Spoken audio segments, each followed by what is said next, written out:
Hello friends, welcome to my channel. तो मैंने बताया था 26 अगस्त को आईबीए यूनियन का मीटिंग होगा और उसका आउटकम क्या निकलेगा मैं शेयर करूंगा आपके साथ।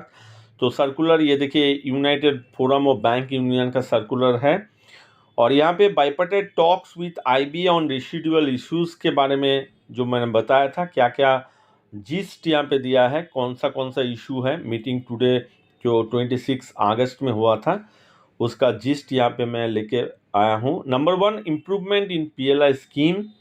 Number 2, updations of pension. Number 3, exemptions of additional 4% contribution by management towards NPS from income tax। 5 days banking ये बहुत इंपॉर्टेंट है क्योंकि जब साइन हुआ था एग्रीमेंट तब बोला गया था कि 5 डेज बैंकिंग हो जाएगा, विद इन 6 मंथ इम्प्लीमेंट हो जाएगा। लेकिन अभी तक उसके बारे में कुछ अपडेशंस नहीं आया कि 5 डेज बैंकिंग होगा तो होगा, कब चालू होगा।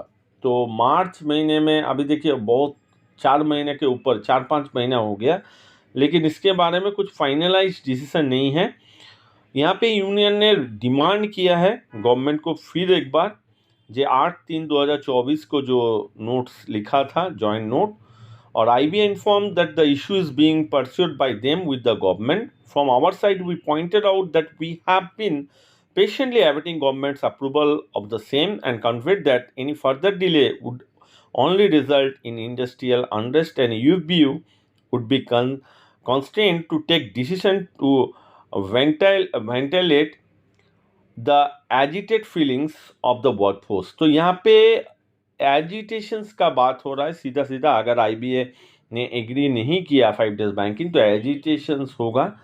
Additional Conway allowance for employees with benchmark disabilities 6 point में डिस्कस किया है। Extension of ex gratia for pensioner of private banks, group medical insurance policy for in service employees officers and retirees.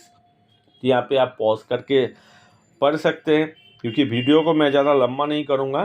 Finalising the scheme for leave bank, option to employees covered by NPS to switch over to OPS.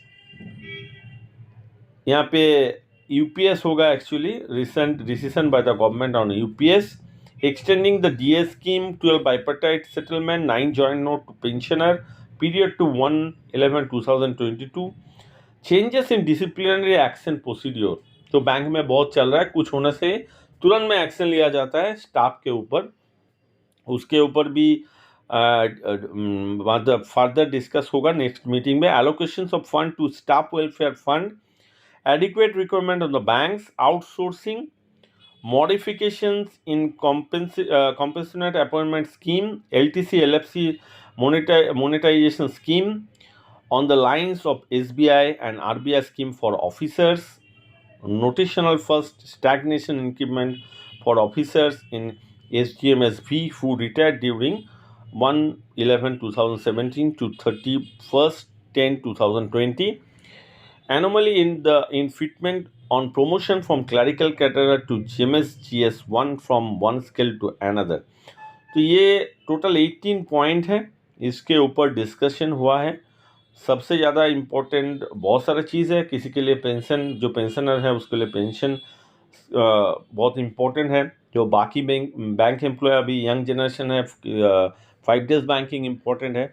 तो ये एक gist मैंने बताया, circular जो issue किया वो share किया। Hope you like the video and if you like the video then don't forget to subscribe my channel. आगे कुछ भी न्यूज़ मिलता है रिगार्डिंग दिस रेसिडुअल इश्यूज़ के बारे में तो मैं डेफिनेटली शेयर करूंगा। Thank you for watching the video.